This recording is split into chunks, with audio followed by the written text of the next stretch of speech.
And welcome to the Dakota Housing Network. I'm Greg Larson. In absentia is Joe Sheehan somewhere in the mortgage mobile. And Dave Fleur has got a class he's teaching this morning, so he can't be here. So you're stuck with me, but you have two very special guests. A couple of my very good friends. We have Nancy Deichert from the Bismarck-Mandan Board of Realtors. Nancy, you are either a CEO, an AE, or an executive director. What do you want to be today? Let's choose the third option. Executive director. Yes. Okay. We'll pick that today. Okay, that's you today. All right. And also Tricia Schlosser. She is the Bismarck-Mandan Board of Realtors president this year. Hi, Trish. Good morning. Welcome, both of you. Thank you. We got a bunch of stuff to get into. We're going to first talk about interest rates. And, you know, ladies, the ads keep saying, boy, you better, interest rates are going up. They're going up. And they're talking about it like it's an impending doom. Which way do you suppose the interest rates went again this week? Flat. Down. Yeah. Yep, flat Sweet. Would be good. It's pretty much flat. It's about 0.25% higher than it was a year ago, but from last week they went from 3.94 to 3.89. Wow. Which is what we call 5 basis points, or 0.5%. So fixed, 15-year fixed stayed the same at 2.87. Sorry about that. And I'm sorry, 3.16. Last year at this time they averaged 2.87. If I could read, it would help, wouldn't it? And the adjustable rates mortgage is 2.82 last year and 3.11 this year. So really, if you can get a 15-year fix, there doesn't seem to be a lot of point to going with an adjustable rate, which will only go up.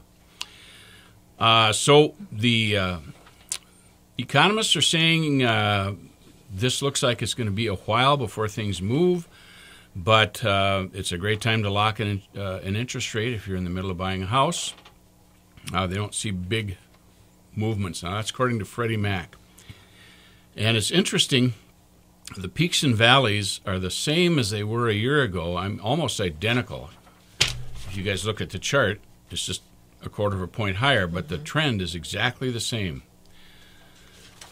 So that, coupled with the housing inventory, is pushing prices up. I have a national index, and then I have a North Dakota index.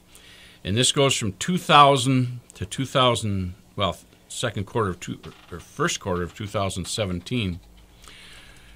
The national trend, of course, we had the big booms going on from 2004 to 2006, and then they started to collapse in 2008, went down to quite a low in 12, and now they're climbing back up. They are almost to where they were in 2008, but without the bubble threatening us. So it took 8 years, but housing prices nationally have recovered. If you look at the North Dakota, it's a more gradual line, and it just keeps going up. We didn't have the bubble. We didn't have the low spot. We just kept appreciating, and we're still appreciating at that level. We are at just over 2% appreciation over that point. Now, from last year to this year, Bismarck-Mandan's numbers are a little bit different, but according to Freddie Mac, the state of North Dakota is appreciating at about from 1 to 3% overall, and we'll in a minute talk about what that means in North Dakota. So that's how homes are appreciating. That's where the interest rates are, and then we're going to take a look at some hot spots in North Dakota, and these are spots that are appreciating at a higher rate than the state. They show the Bismarck-Mandan area at appreciating. Overall, now this is all real estate. This isn't just residences. This is commercial, the works. This shows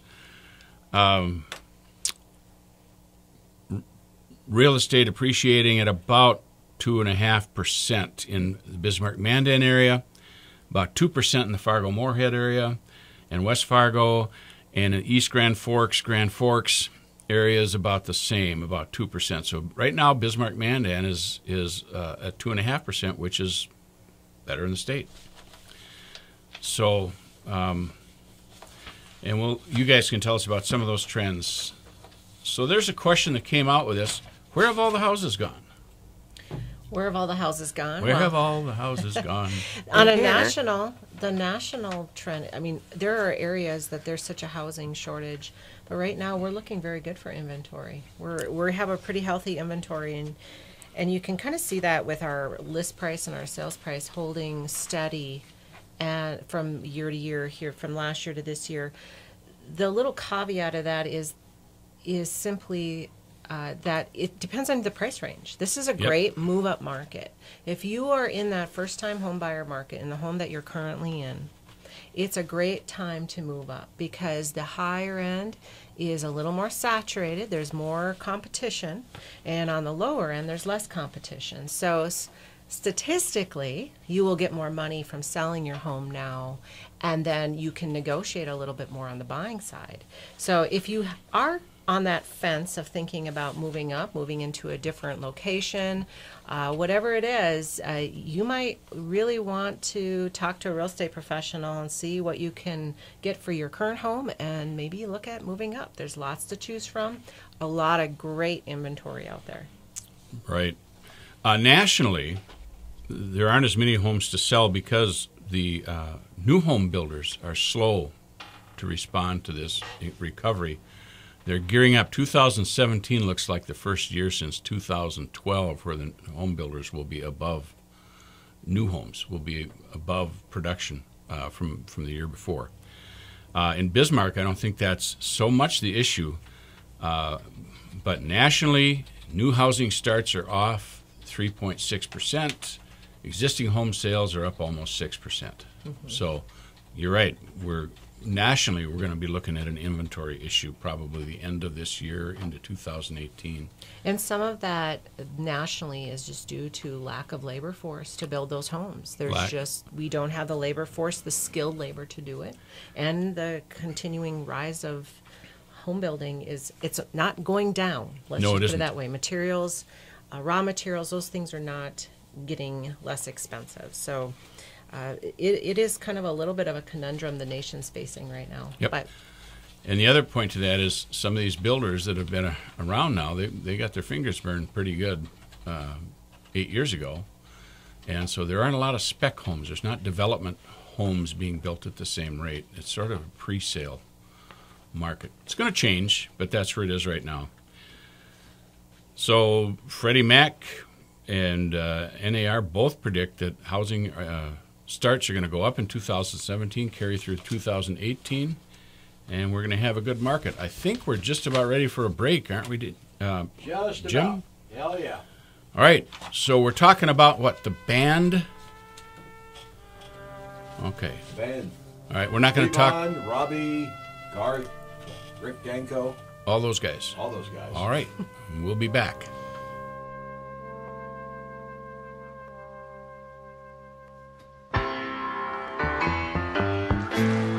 Right Now 70. On Twitter, Facebook, online, and YouTube. supertalk1270.com.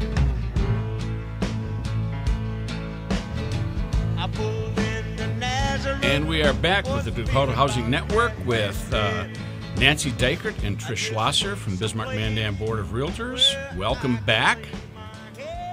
And while we're just getting ready here, this day in history, the first, and if you like cars, this is important, the first Porsche rolled off the assembly line today in 1949. 49. Woo! Isn't that interesting? Before then, they were called Auto Union.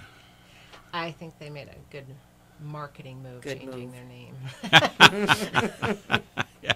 Porsche, Dr. Porsche, was taken from his design business by Hitler and was forced to design tanks. And Ferdinand Piech, his brother-in-law, who founded Volkswagen, had the same thing happen to him. So interesting, because the Piech and the Porsches were so closely related and so involved in the war effort that they have wanted, since World War II, they wanted to combine companies. They weren't allowed to do it until 2008 Really? by World War II restrictions, some pact restrictions. Huh. Okay, that's enough about nothing important. That was a binding rule, not a non-binding. That was Okay, a binding got it. rule. Okay, so Tricia, we're talking about what's going on in the Bismarck-Mandan area as far as home sales. We talked about move-up market is good. We have a high-end market that is loaded. Well, it is. There's a lot on the market, and the buyers are oftentimes in the mindset that if I can't buy it, I'll build it. So if your house is priced at $700,000, there's a buyer out there, but it's going to take a little longer. It may take a little longer, and I'll put it that way. On average, in our MLS, we're looking at a 19% increase in days on market, which when you get more inventory, that's going to happen. Buyers are going to look at more homes before they choose, and as sellers, they have a little more competition. So on that lower end, and when I say lower, you're looking at $250,000 and below. In that, when you think about $250,000, that's a lot of money still. So, but that's our lower end. Our average sale price in the being $263,000, you're looking at that you're going to have less properties in that market. So your days on market are going to be a little less. And then as you get up over that 350, 400, the competition's pretty fierce out there. It's pretty fierce. Yeah. Excuse me for interrupting. I'm looking at the days on market. Is it 64 average now? Yes. Okay. Yes. National average is 90 days. So this is still It's still healthy. a It healthy is. It just days feels on market. different. This Yep. is a new normal. We think, oh my gosh, people have this fear that the market is plummeting. It's not. It's not at all. This is a healthy market. It may not feel as comfortable because we're used to multiple offers and shorter days on market, but this is a normal market. So what would you say to the new agents that are coming in now and saying, man, should have got into this 3 years ago? You should have got into this 3 years Yeah. ago. Thank you, Nancy. What I always tell agents is simply, your success does not depend on the market, ever. Your success does not depend on interest rates, the number of realtors in the market, does not depend on the number of homes. Your success depends on you and your willingness to go out there and help people and put yourself in front of people and talk to them and make sure that you're available when they're ready to buy and sell.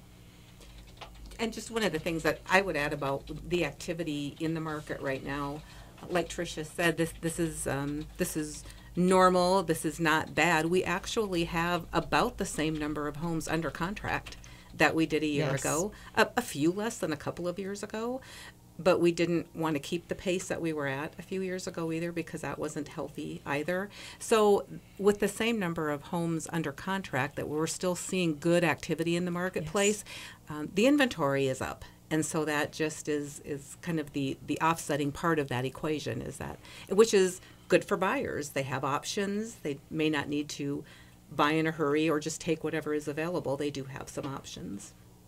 As they say, it's always somebody's market. That's right. Absolutely. Market's good for somebody. Correct. And it can't be too scary, though, because we're picking up realtors all the time, are we not? Yes. We are. Last year we picked up about 50 or so, and this year I think we're at about 25. So we're on about the same pace this year as we were last year. So For a total of about 410. we're at about 410 for members now, and that includes licensed real estate agents, and we also have appraisers in our membership as well. It's kind of interesting. I was, 2010, I was the local president, I think, so 7 years ago. And at that time, when we were budgeting, we were saying, well, we're going to have to budget for a drop-off of agents because we're going to be retiring agents. Mm-hmm. And I think we've said that every year since, and it's not happened. We budget that way every year, and it hasn't happened yet. It's because realtors never retire. For the most part. Okay, what's the other side of that joke? They just become listless. Yes, that's right. All right, so we're talking primarily about single-family homes so far. What about, there's condos, there's twin homes, there's duplexes, multi-units. We haven't talked commercial because we don't do a lot with commercial, but... the number of condos, just looking at the condo market, condos are a great option for first-time home buyers and for people who want to downsize. I mean, you have two ends of the spectrum. You have the millennials and the baby boomers, who are our biggest population. And those populations may be looking at condos. The tough thing about condos, though, in recent years, well, since several years, I guess, is the federal regulations and financing with them. Last year, a year and a half ago, goodness, I don't even know when it was, the Congress overwhelmingly approved a new condo rules regarding condo associations being FHA financeable, meaning eligible for being FHA approved. And we have yet to see the administrative rules come down from that. So the law is there to make it easier for condo associations to have access to more buyers. But again, we're waiting on federal government and the administrative rules. So in the meantime, condo sales overall are up 22% in our market. Wow. And I think it's just because they are such a viable choice for people. Overall, their price is a little less than single family. And you don't have to take care of a lot of things. That is perfect for those millennials getting into home ownership and for people who want to downsize and have a little bit, maybe they want to travel, those kind of things. So it makes sense. There are first-time home buyer programs out there for those people with even a conventional loan.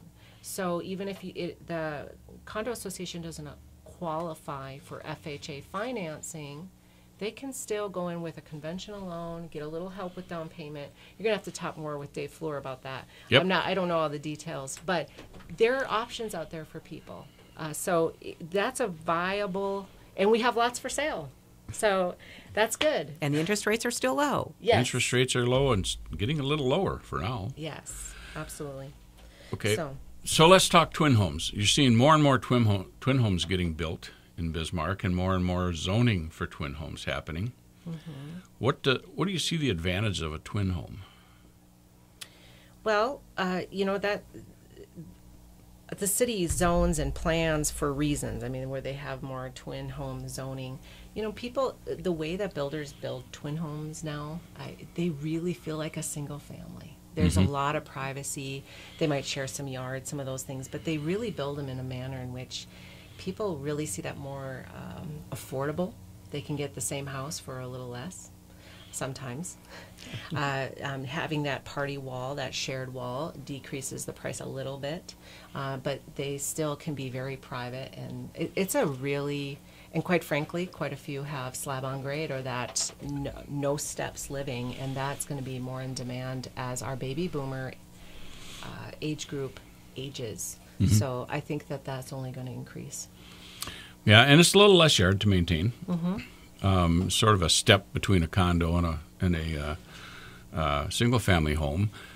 And then we probably should talk about planned unit developments because we're seeing some of those in all kinds of different ways. We touched on it last week because that is the way you can zone in the tiny home craze. Mm-hmm. They have to. You can't just drop them on a block. It has to be a zoned, approved unit development for that. And so, but there's other reasons to have a planned unit development too, which falls into twin homes and that kind of stuff, and associations for maintenance and all of that. So, we're going to go away with the band. What are we going to hear, Jim? Atlantic What's City. Your name? Atlantic City. Song. Yeah. All right.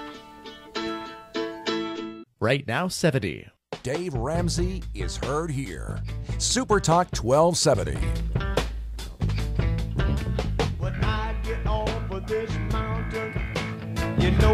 Those guys sound better than I do, but welcome back to the Dakota Housing Network. I'm Greg Larson. I'm here with Tricia Schlosser and Nancy Deichert, who today is the Executive Director of the Bismarck-Mandan Board of Realtors. If we're a different group tomorrow, she can be somebody else. Change my hat. Change your hat. Speaking of changing hats, let's talk a little about what's happening in Bismarck that has to do with real estate, that doesn't have to do necessarily with the selling of homes, but what's going on. We have some infrastructure problems. We have some other items going on that we're involved in. And It's kind of fun, folks, to know that as a realtor or as a real estate organization, we are respected enough to where we have seats at these tables and we are able to give input. So with that, let's talk first about, well, what should we talk about? Oh, fun things. Infrastructure, stuff. special assessments. And Special those all have assessments. impacts on real estate, and that's why the Realtor Association is there with these other groups talking about it. And it's just a little more, it's reflective that the realtors are more than just helping people list and buying and selling homes. So we're about a lot more than that. We dig a little further down and try to watch out for homeowners because there isn't an association as such that would do that. So property owners, property rights, trying to keep an eye on property taxing situations. So that's part of our role too in the community. Hence our mission statement. The mission statement It's a quiz. to advocate. We advocate for the success of our members, and our vision is that our members are the trusted voice of real estate in our There you community. go. So yes, absolutely. So with those two things in mind, if you want me to continue Yes, talking please. about that. We were part of the Bismarck Mayor's Infrastructure Task Force that met several times over several months, processed, digested a lot of information.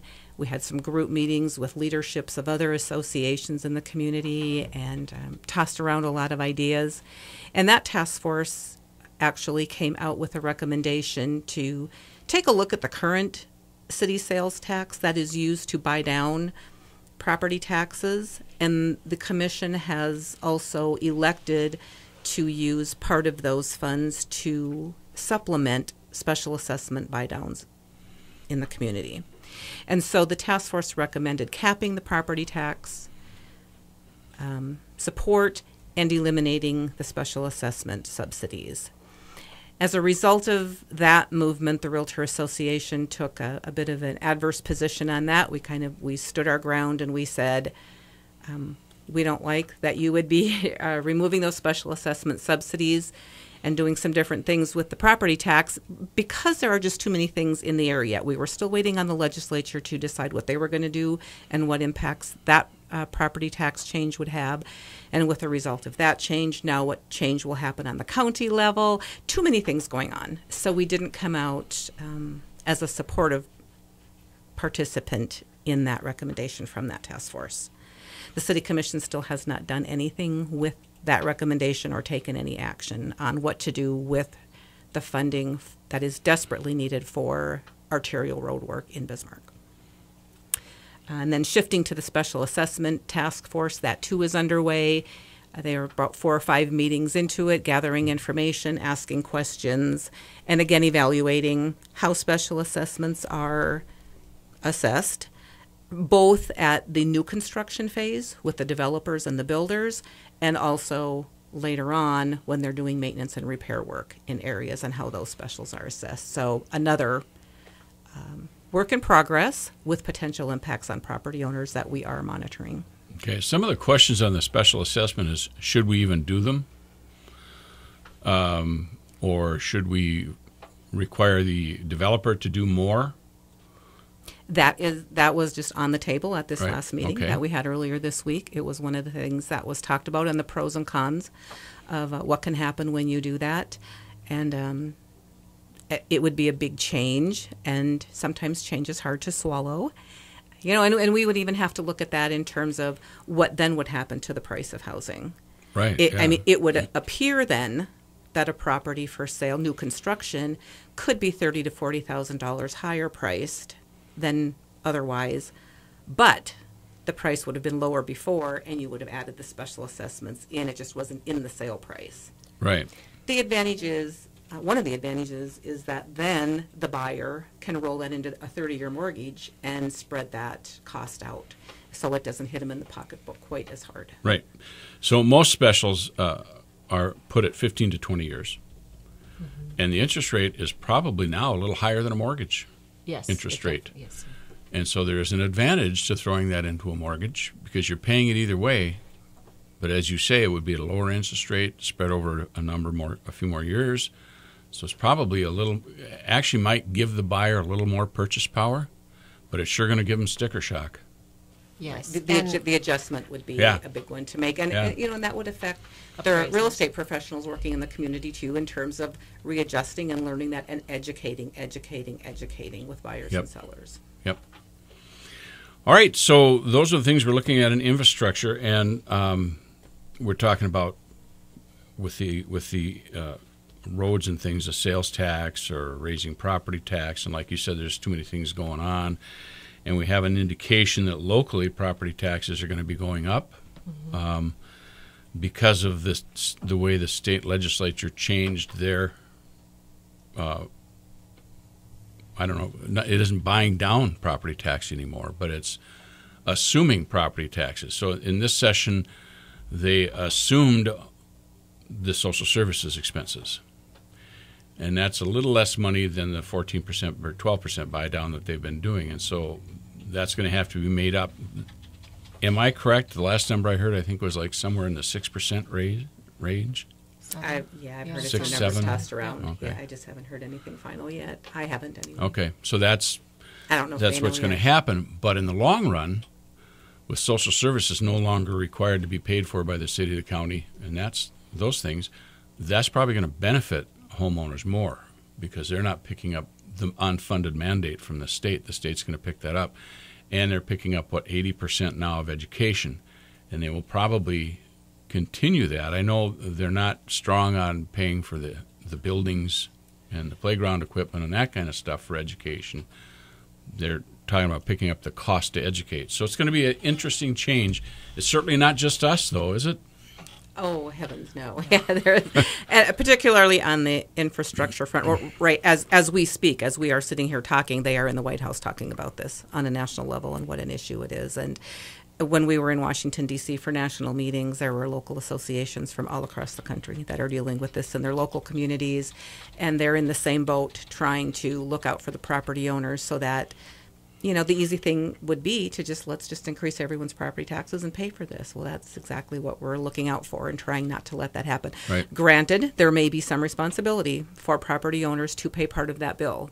We're not saying that there wouldn't be any increase for it, but we're trying to make sure that it doesn't just get plopped all in the laps of property owners. I Right. sat in a really interesting task force, a panel in D.C., and they were talking about this. And the American Society of Civil Engineers was there, along with different Democrat and Republican representatives. And it was they talked about a water main that just broke that week in D.C., which was constructed in 1860 before the Civil War. And they said, this is how behind we are on infrastructure. Kudos to those engineers back in 1860. Great news. They were really good at their job. But here we are in 2017 saying, how do we repair? How do we update? And they said the $1 trillion plan that Trump is proposing, or was proposing at least during election time, the American Society of Civil Engineers is estimating we really need $2 trillion to really update. And alone and here's a number, highways and bridges alone in 2015, they estimated in 2015 it needed $836 billion to maintain what was backlogged and why bridges are falling. So just with that, it's interesting, the panel, overwhelmingly, their position on funding was, if you use it, you should pay for it. They talked about a bicycle tax. We have all these, and I thought this was interesting, and I've not thought about this. But he said, we have these lanes for bicycles, we have trails. Why are we not taxing bicycles?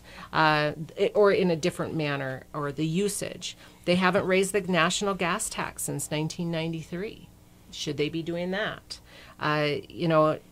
It's an interesting. It's just some of the numbers they gave. Estimated time, gas, goods, services spent per household on poor infrastructure a year, meaning they have to go around, they have to, whatever, they have to accommodate some of these inconveniences, $3,400 a year for the average household. Wow, so the bottom line is we're not alone, folks. This is an issue that's going on all over the place. And it's not going to go away as this stuff begins to deteriorate even. Hey, I got that word out. Did you get that? Deteriorate, good job. Deteriorate as things age. So we have another break coming up, and we will be back. Right now, 75. News and Views with Joel Heitkamp. Weekdays on Super Talk 1270.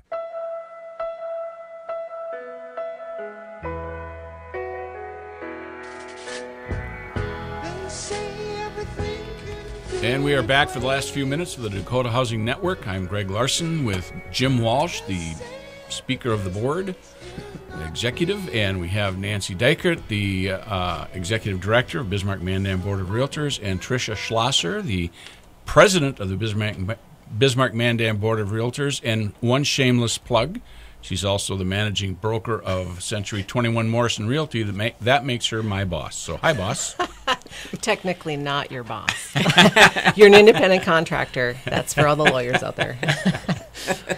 And the IRS. The IRS. So we've talked about the politics of real estate. We've talked about the place that real estate has in the market and what the market is doing in real estate. But that's not all we do, is it? We do some other things. We're very active in our communities. We are.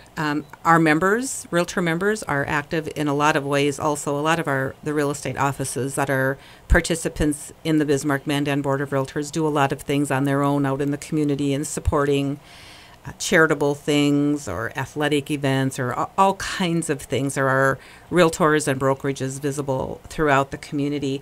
As an association, we get involved in 3 projects each year. And the last couple of years, the 3 that we have done have benefited primarily children. One of them is the United Way Backpack Program. So once a year, we will do a fundraiser and then give that money to United Way so that they can go and buy the food that they need to provide students with bags of food for the weekend, particularly during the school year, so that they won't be hungry over the weekends, hopefully. And then it also supplements the summer lunch program that's provided as well. This year, the realtors, along with our affiliate members, raised over $14,000 for that program. And we had an anonymous donor who was a realtor match that by another $10,000. So we gave $24,000. That's just amazing. To them. It was very amazing. That the flood of support was so overwhelming. To even raise the $14,000 and then to have the $10,000 added to it was just total icing on the cake. So able to support kids in the community, a very important program. It's become pretty near and dear to our hearts. So, and there's a group of realtors and affiliates that go to work and raise money by doing a rummage sale, and they take in a lot of donations and take in the money and sort the items and price them and do all that hard work too. So a lot of effort goes into that program. One of the other ones that we do that is supportive of students as well is the Go-To Bag program. That one was started or initiated by a realtor's involvement in this program.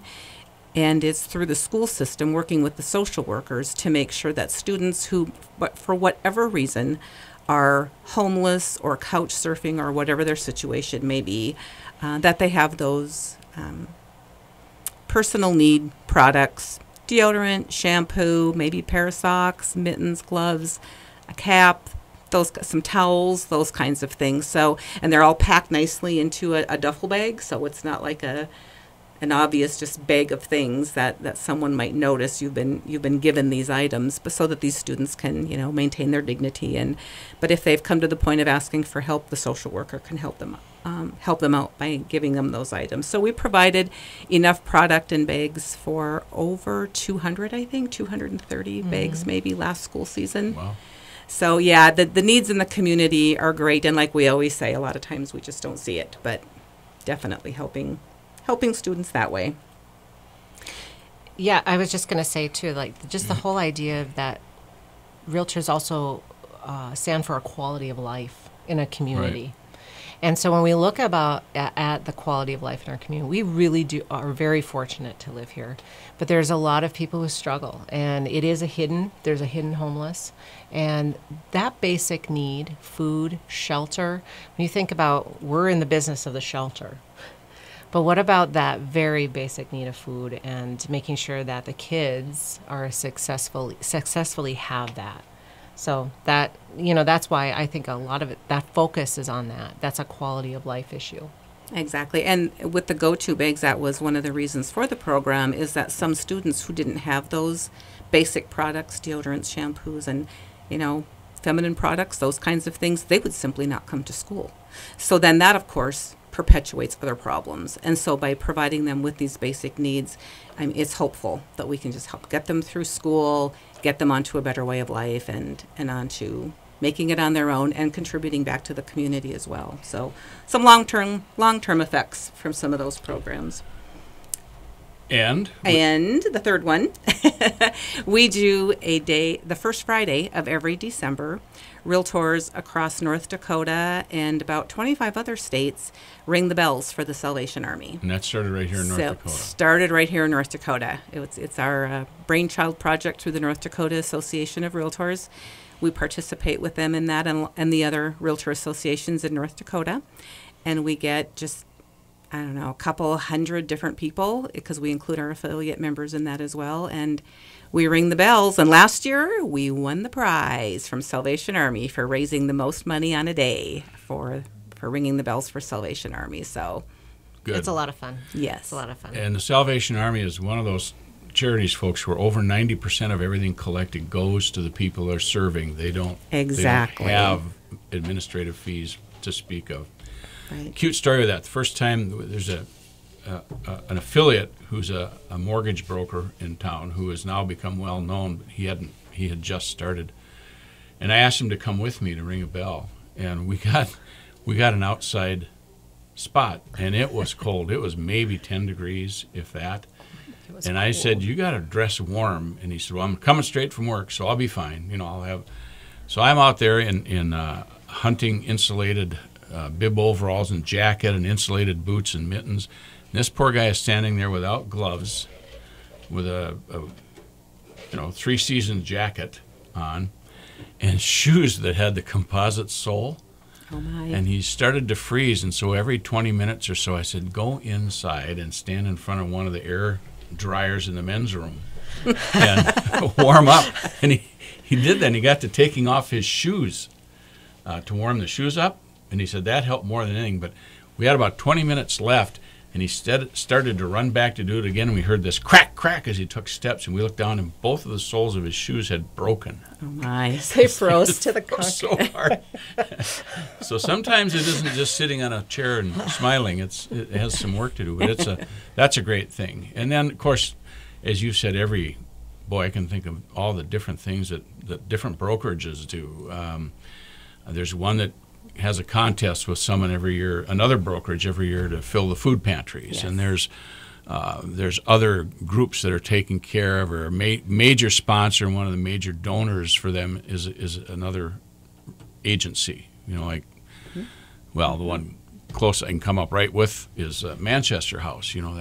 That's they need help, and so a brokerage supports them. And then I can think of all the different church things and stuff that happens. So soup kitchens, those kinds of things. And just this last weekend, a new startup that'll keep going, I'm sure, is there's a Lincoln Day picnic in Lincoln, North Dakota, and it was actually started by one of our affiliates who's a home inspector, and I will unashamedly say his name is Mike Wilson, Ace Inspections, but he got that started with the police and the rural fire department, and they just put up bouncy bags, and they have minnow races, and they have free hot dogs and drinks, and bouncy houses, and all kinds of different things just for the community of Lincoln to get to know each other better. And it's all free. It's all free. And kids could come and sit on the fire truck. It was a fun day. It was a really fun day. Yeah, they had a big spray coop fertilizer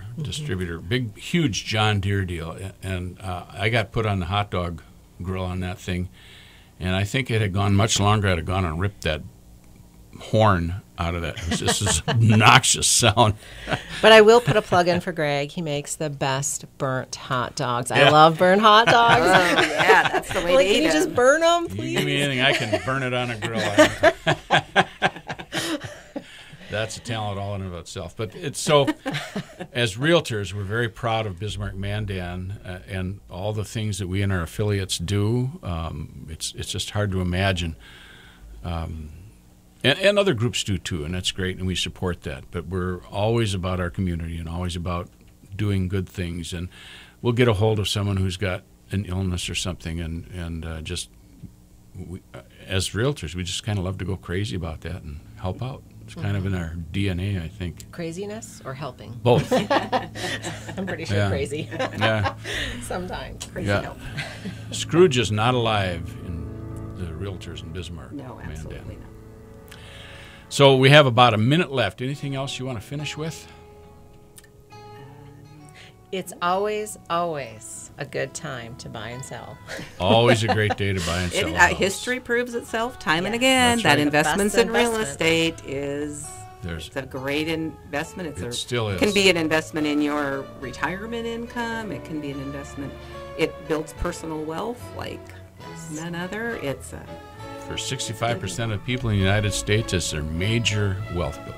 absolutely. And even with millennials, it is still, the dream of homeownership is alive. It's Yep. still alive. All right, I'm getting the twirly finger, which means we are done. Ladies, thank you for coming. Nancy Thank Deichert, you. Bismarck-Mandan Board of Realtors. Pleasure. Executive Director, Tricia Schlosser, President of the Bismarck-Mandan Board of Realtors, and me, who is just here. Thank you very Thank much. you. Bye-bye.